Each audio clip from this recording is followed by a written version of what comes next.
When I've seen moms of large families, I've often thought to myself, when do they have time to get anything done?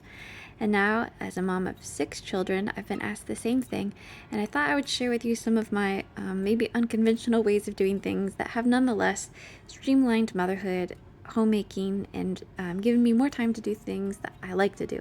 So, one thing that is maybe quirky is to exercise in my pajamas. Um, I just I don't go to the gym because that adds time on either end of commuting and getting ready and getting kids to childcare. So I just have found I really like the Caroline Gervan exercise series, and I just exercise at home quickly in my pajamas, often barefooted. But sometimes I wear the bar socks that have the little grippy things on the bottom so I don't slip. I like those too. Secondly, is I rarely do my makeup. Typically, when I do makeup, it's on the way to church and my husband's driving, so I can't do anything else. I'm buckled in, everyone's buckled in, so that's a good time to do my makeup. I've also recently taken this a step further, and before going on walks outside, I'll just put like a pea-sized amount of sunscreen on my face, and then I'll put some globs on the backs of my hands, and then as I'm walking down the street with the stroller, I will be rubbing it in. And then here I just wanted to share, this is a mom hack that I recently learned from my son's dermatologist who had to do a biopsy. So before she did the numbing needle, she like scratched with her fingernail near the spot where he was about to receive the injection, and that tricked his brain into not really feeling or registering the pain of the needle going in, and it helped him to be more calm. So my little toddler recently developed some eczema patches that sting quite a bit on her cheeks. So I'm treating it with a lotion that is recommended by the Environmental Working Group. I believe the brand is called Pipette or Pipette. I'm not sure how you pronounce it, but the active ingredient is colloidal oatmeal. So we've been trying the trick of scratching near the spot where we need to apply the lotion, and then putting the lotion on, and it seems to be at least distracting. Anyways, here's another productivity streamlining thing: is put your children's water bottles and plates and bowls and cups where they need them. Secondly, consider buying, what's it called? Tempered glasses. This brand is Duralex, and these glasses are called Picardi, but we have significantly fewer broken dishes. We do have lots of extra dishes, and I've put them away. We have one dish, one bowl, one spoon, one fork, one knife, one glass per person out. And then we have all of our extras up in the cabinet that we can pull out easily when we have company over. Another productivity thing is to write things down and leave notes where people can see them so that you don't have to remind repeatedly. The note does the reminding for you. Another thing that has helped me to waste less time, I guess, to get more bang for my buck, is to overcook. So when I cook anything, I make enough for at least 3 or 4 servings. So here with the sweet potatoes, I think I had like 6 really huge sweet potatoes, and honestly, only my husband and I, and sometimes my daughter, will eat sweet potatoes. So it was way more than what we needed to have for one serving. But I say cook once, eat multiple times.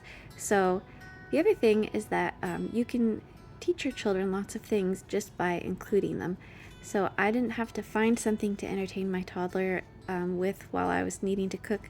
I invited her to join me in the process, and this is pretty typical. Occasionally, it's kind of not worth it. Like if it's something really messy, or if you need to do something super quickly, this might not be the best method.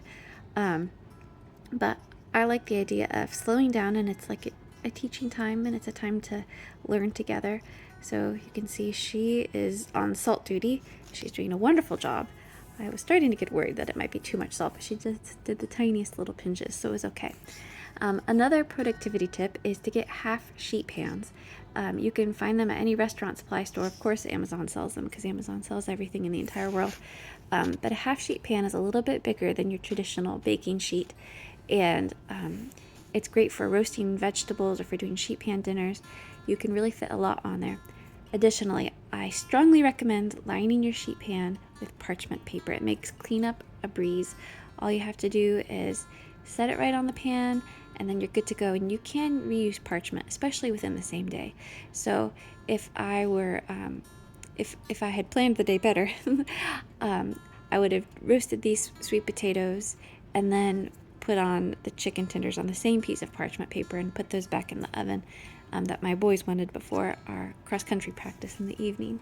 So those are some tips. And then the nice thing with batch cooking or doing larger quantities is not only do you not have to cook more often, but that's so many fewer times than that you have to get out the cutting board, get out the knife, wash the cutting board, wash the knife, get out the oil, get out the salt. So by making more, it's not just feeding yourself more, it's saving yourself so many instances of cleaning the same kitchen items. So if you don't cook once for many meals, try it, see what happens. One of the best things that has happened to us is when our freezer was accidentally left open and it thawed all of our meat, and we had to cook all of the meat that was in the freezer, which is like maybe 20 pounds, I'm not sure exactly, of meat. So it's like we would cook some ground beef in the skillet, and then we would cook something else in the skillet without washing it, because we just kept it hot and kept the next thing going, and then we froze it. And so now I'm especially enjoying it now that I'm just 6 weeks postpartum and starting to get back into the groove of cooking just a little bit. It's so nice to have half of the meal done and half of the cleanup, because I can just pull, say, shredded cooked chicken breast out, and then all I have to figure out is what to go with it or what to go on it. The other nice thing that I forgot to mention about parchment paper is that you can use it kind of as a funnel to quickly transfer your cooked item into a storage dish, like I'm doing here. So, and then you just fold it up, toss it in the trash, and you are all set. No cleanup. You can just go ahead and return your pan right to the drawer, the cabinet that it came from, and you're done. The reason that I value being streamlined, being productive, is because then we get to do really fun things like ramble around outside and have long, slow mornings in the sun. And this is a river over by our house that we can just stroll down to. I feel like this is our little secret entrance to the river. There's this little mud path. Well, it's a dirt path. Today it's mud. That you can wind through the woods. So I don't. Obviously, other people know about it.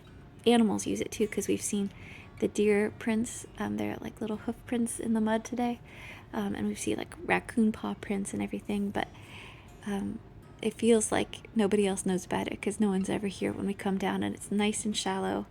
And when it hasn't rained for a few days, you can almost walk all the way across the river on these rocks.